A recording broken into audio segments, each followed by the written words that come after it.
Don't judge me.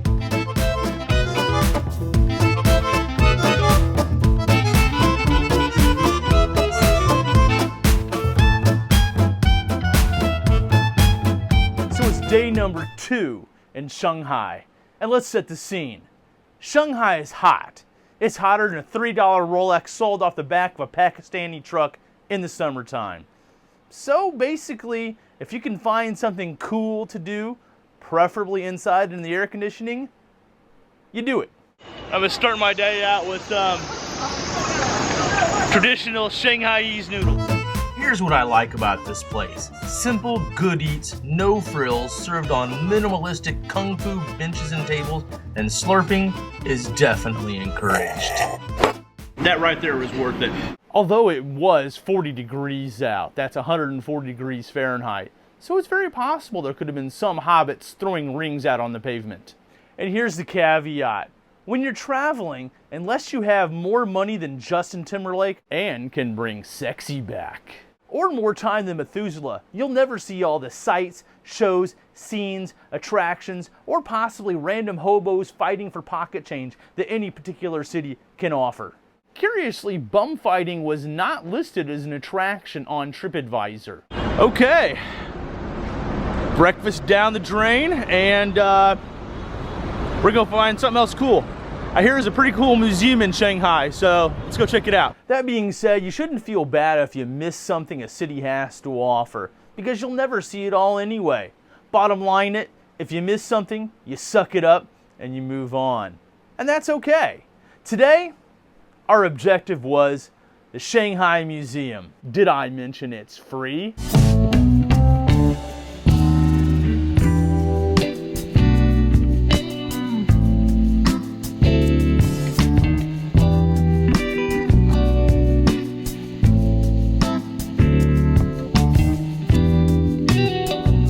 Now, it's been a little while since I've enjoyed my last museum visit. Wait a minute, have I ever really enjoyed a museum visit? I mean, usually when I think of a museum, I think of T-Rex bones and, Egyptian crypts and creepy middle-aged men in security uniforms. Not clothing hanging on a wall and jade exhibits. Manchu Qing Dynasty examples of how they did their laundry. Nice. Oh, yes. This is the proper way to fold your clothes and hang it on a clothesline so it dries properly. These are good things to know. Still, it was a museum, and therefore, yeah, somewhat interesting. More importantly, it was inside and air conditioned. So yeah, there was a lot of cool old Chinese trinkets to see, and a lot of cool old Chinese coins from like the Han Dynasty. A lot of them were square. That does bring up the question, would square coins get stuck in an ancient Chinese vending machine? Okay, so top floor of the Shanghai Museum, and it looks like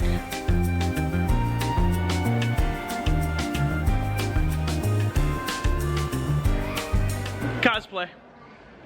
It's cosplay. Ancient Chinese bath towels. Looks extra fuzzy.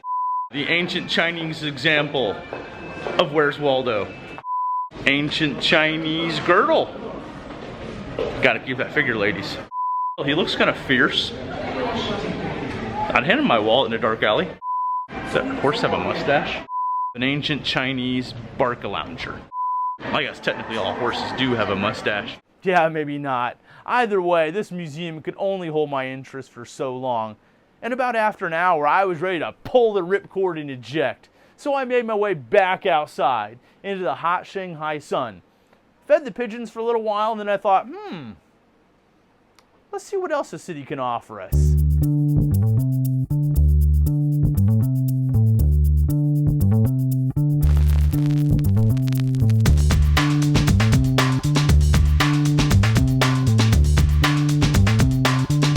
Street choo-choo! So I made my way over to the Nanjing pedestrian walkway, but man was it hot. So I thought, you know what, it's cool. I'm gonna pay my 5 kwai, and I'm gonna take what curiously looks like a zoo kiddie ride down the 3-kilometer no cars allowed, tourist trap, shopping and sightseeing walkway.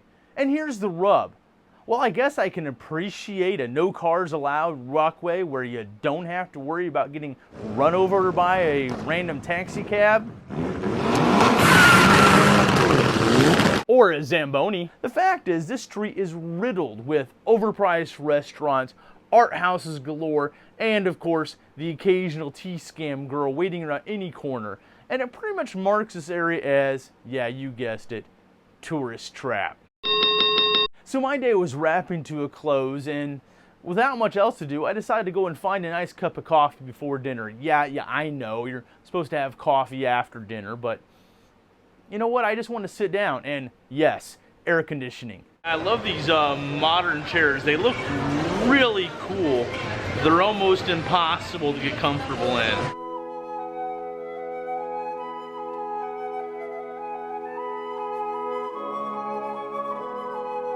Well, hey, I appreciate you guys joining me for another quick look around Shanghai. As always, we'll see you next time. Stay frosty. And always carry a can of sardines. You'll never know when you need them. Hey, next time I got a lot more Shanghai's adventures coming. Shanghai's. I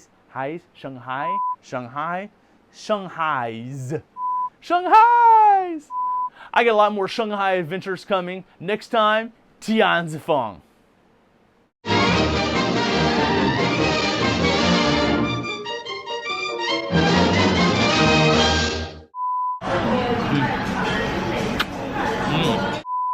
Now, if I remember my history right, it was a Chinese boat just like this that George Washington used to cross the Delaware in probably 1920 or something. Unfortunately, this museum ends up being small trinkets and a bunch of tourists with big mustaches looking around. 5 RMB. Don't leave home without it.